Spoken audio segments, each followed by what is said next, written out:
പോകേണ്ടത് നമ്മൾ ശ്രദ്ധിക്കേണ്ട ഒരു വിഷയമാണ്. കുറച്ച് ദിവസമായി നമ്മൾ ശ്രദ്ധിച്ചുകൊണ്ടിരിക്കുന്നതിന് ഫലവും കാണുന്നുണ്ട്. ഔട്ടേൺ റഷ്യയുടെ പേരിൽ ഭൂരിഭാഗം മില്ലുടമകളും നെല്ല് സംഭരിക്കില്ല എന്ന നിലപാടെടുത്തതോടെ ബദൽ മാർഗ്ഗങ്ങൾ ഒരുക്കുകയാണ് സർക്കാർ. സപ്ലൈകോയ്ക്ക് പുറമെ സഹകരണ സംഘങ്ങൾ വഴിയും നെല്ല് സംഭരിക്കാനാണ് തീരുമാനം. അതേസമയം ബദൽ മാർഗ്ഗം അത്ര എളുപ്പം നടപ്പാക്കാൻ കഴിയുമോ ആ ചോദ്യമോടെ നിൽക്കുന്നുണ്ട്. ശരത് എസ് എസിലേക്ക് പോകാം. Sarath S S, good morning and welcome back. എന്താണ് ഈ പ്രശ്ന പരിഹാരത്തിന് മുന്നിൽ ഇപ്പോൾ നേരിടുന്ന തടസ്സങ്ങൾ? ഒരു ഭാഗത്ത് പാലക്കാട്ടൊക്കെ പരിഹരിച്ച് വരുന്നുണ്ട്, നടപ്പാകുന്നുണ്ടോ എല്ലാം കാര്യമായി? കുട്ടനാട്ടിലെ നെൽപ്പാടങ്ങളൊക്കെ തന്നെ കൊയ്ത്തിന് പാകമായി സ്വർണ്ണ നിറത്തിൽ ഇങ്ങനെ പാകമായി നിൽക്കുന്നുണ്ട്. എന്തായാലും നെല്ല് സംഭരണമാണ് ഇപ്പോൾ ഏറ്റവും പ്രധാനപ്പെട്ട ചർച്ച. സർക്കാർ ബദൽ സംവിധാനങ്ങളുമായി രംഗത്ത് വന്നിരിക്കുന്നു. സപ്ലൈകോയും സഹകരണ സംഘത്തിന്റെ ഒക്കെ തന്നെ സഹകരണത്തോടുകൂടി തന്നെ നെല്ല് സംഭരിക്കാനാണ് ഇപ്പോൾ ഏറ്റവും ഒടുവിൽ തീരുമാനം വന്നിരിക്കുന്നത്. പക്ഷേ എപ്പോഴും വരുന്ന ചോദ്യം ഈ ബദൽ സംവിധാനം എത്രത്തോളം പ്രായോഗികമാണ് എന്നുള്ളതാണ്. നമുക്കിപ്പം കർഷകർ കൂടി ചേരുന്നുണ്ട്. നിലവിൽ ഇപ്പോൾ സപ്ലൈകോയുടെയും ഒപ്പം സഹകരണ സംഘത്തിന്റെ ഒക്കെ തന്നെ സഹകരണത്തോടുകൂടി നെല്ല് സംഭരിക്കാനാണ് സർക്കാർ തീരുമാനിച്ചിരിക്കുന്നത്. അത് എത്രത്തോളം പ്രായോഗികം? അത് സ്വാഗതാർഹമാണ്. ഇപ്പോഴത്തെ ആ ഒരു സർക്കാരിൻ്റെ നിലപാടിനോട് ഞങ്ങൾ അങ്ങേയറ്റം സ്വാഗതം ചെയ്യുന്നു.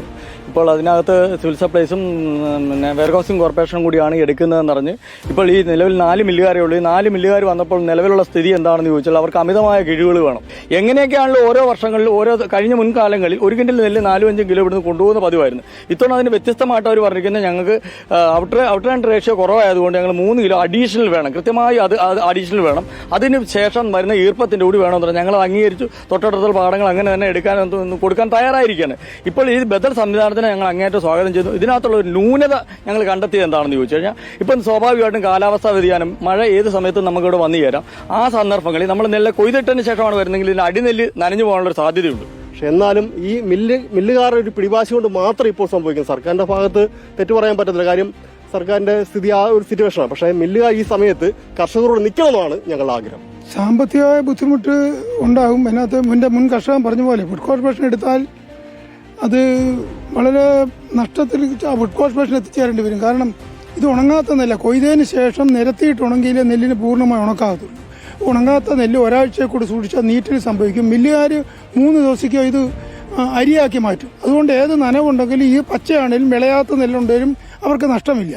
സർക്കാർ വളരെ മുൻകരുതലോടെ കാര്യങ്ങൾ ചെയ്യണമെന്നാണ് എനിക്ക് അഭ്യർത്ഥിക്കാനുള്ളത്. ഈ കർഷകർ പറയുന്ന പോലെ ഒരു മുൻകരുതലോട് കൂടി തന്നെ ഇതിലൊരു തീരുമാനം ഉണ്ടാകണം. കാരണം എടുത്തുചാടി പെട്ടെന്ന് ചെയ്യേണ്ട ഒരു കാര്യമല്ല. പ്രത്യേകിച്ച് നെല്ല് സംഭരണം ഈ പറയുന്ന ഒരു ഈർപ്പമില്ലാതെ അതിങ്ങനെ സൂക്ഷിക്കാനുള്ള സംവിധാനമടക്കം അത്യാവശ്യമാണ്. അതുകൊണ്ട് തന്നെ അത്തരം സംവിധാനങ്ങൾ കൂടി ഉണ്ടെങ്കിൽ അത് ഏറ്റവും സ്വാഗതാർഹമാണ്. ശരത്ത്, അപ്പോൾ അങ്ങനെ തന്നെ സർക്കാർ സ്വീകരിക്കുമെന്ന് നമുക്ക് കരുതാം. ശരത്ത് നമ്മുടെ കർഷകരുടെ പ്രശ്നം നേരിട്ട് കേൾപ്പിക്കുകയായിരുന്നു. നെല്ല് സംഭരണം